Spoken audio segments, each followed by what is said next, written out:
1500 वाली योजना ने बढ़ा दी हिमाचल सरकार की टेंशन। 7,80,000 महिलाओं ने भेजा आवेदन। हर महीने 117 करोड़ कहां से लाएगी सरकार? जितनों के आवेदन मिले हैं उनकी भी छंटनी करेगी सरकार। हिमाचल में 18 से 60 साल की हैं 22 लाख महिलाएं, मगर सभी को नहीं मिलेगा पैसा। एक महिला यानी स्त्री। रामायण काल में महिला को अग्नि परीक्षा देने के बाद भी समाज ने स्वीकार नहीं किया था। द्वापर युग में भरी सभा में एक महिला का चीरहरण किया गया और अब कलयुग में सती प्रथा, घूंघट प्रथा, बाल विवाह और पता नहीं कितनी कुरीतियों का सामना करने के बाद अब ये महिलाएं अपने दम पर खड़ी हो रही हैं। लेकिन 21वीं सदी के इस लोकतांत्रिक दौर में सरकारें इन महिलाओं को वोट बैंक से ज्यादा कुछ भी नहीं समझती हैं। सरकारों को अगर महिलाओं की चिंता है तो सिर्फ इसीलिए क्योंकि हमारे पास वोट का अधिकार है और हिमाचल प्रदेश में तो महिला वोटर्स का आंकड़ा भी पुरुषों से अधिक है। इसीलिए पहाड़ की भोली भाली और सीधी महिलाओं के वोट को पाने के लिए उन्हें पहले तो प्रलोभन के जाल में फंसाया गया और अब जब सरकार बन गई तो उस प्रलोभन के नीचे टर्म्स एंड कंडीशन का बोर्ड टांग दिया गया है। यानी पहले बिना फिल्टर के प्रलोभन दिए गए और अब उस प्रलोभन में फिल्टर लगाया जा रहा है। महिलाओं को 1500 प्रतिमाह देने को लेकर क्या है सुक्खू सरकार की योजना? हमारी माताओं बहनों ने जो फॉर्म भरा था उसका अब तक क्या हुआ और आगे क्या होगा? मुख्यमंत्री की तरफ से कौन सी जानकारी दी गई है? मंत्री क्या बोल रही हैं? और क्या है 1500 का वादा करने वाले डिप्टी सीएम का पक्ष, जिन्होंने ढोल नगाड़ों के साथ लगाई थी इस वादे पर मोहर? बताएंगे पूरी कहानी। अगर आपको जानकारी अच्छी लगे तो वीडियो को शेयर कर हमारा उत्साहवर्धन कीजिएगा। साथ ही फेसबुक पेज और यूट्यूब चैनल को लाइक, सब्सक्राइब करना बिल्कुल मत भूलिएगा।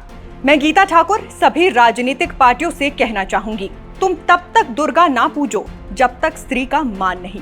हम भारत माँ की बिटियां हैं, बस वोट बैंक का नाम नहीं।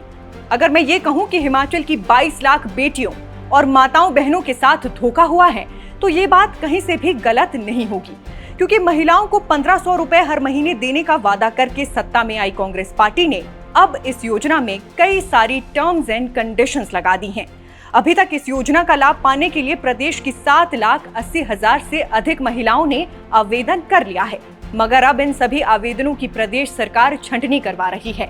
ये छंटनी किस आधार पर हो रही है इसे भी समझ लेते हैं। सबसे पहले तो टैक्स देने वाली महिलाओं को 1500 रुपए नहीं मिलेंगे। फिर हिमाचल की अस्थायी निवासी महिलाओं को भी 1500 नहीं मिलेंगे। इसके अलावा अगर किसी महिला के परिवार का कोई सदस्य सरकारी नौकरी करता है, अर्ध सरकारी नौकरी करता है, निगम या बोर्ड में कर्मचारी है तो उसे इस योजना का लाभ नहीं मिलेगा। पेंशन, आउटसोर्स, दैनिक वेतनभोगी, अंशकालिक, भूतपूर्व सैनिक और सैनिक की विधवाओं को भी लाभ नहीं दिया जाएगा। आंगनबाड़ी कार्यकर्ताओं को भी 1500 रुपए नहीं मिलने वाले हैं। यानी प्रदेश सरकार महिलाओं को खटाखट 1500 रुपए देने की जगह कट पे कट लगाई जा रही है। अब आप ही बताइए, ये धोखा नहीं तो क्या है? जानकार बताते हैं कि फंड की कमी से जूझ रही सुक्खू सरकार के लिए ये योजना अब गले की फांस बनती जा रही है, क्योंकि अगर इन सभी महिलाओं को पैसे देने पड़ गए तो सरकार को हर महीने 117 करोड़ और सालाना 1400 करोड़ रुपए खर्च करने पड़ जाएंगे। इसमें गौर करने वाली बात यह भी है कि हिमाचल में 18 से 60 साल की करीब 22 लाख महिलाएं हैं और कांग्रेस द्वारा किए गए वादे के हिसाब से इन सभी महिलाओं को पैसे मिलने चाहिए, मगर पैसे नहीं तो गारंटी वाली सरकार वादा खिलाफी कर रही है।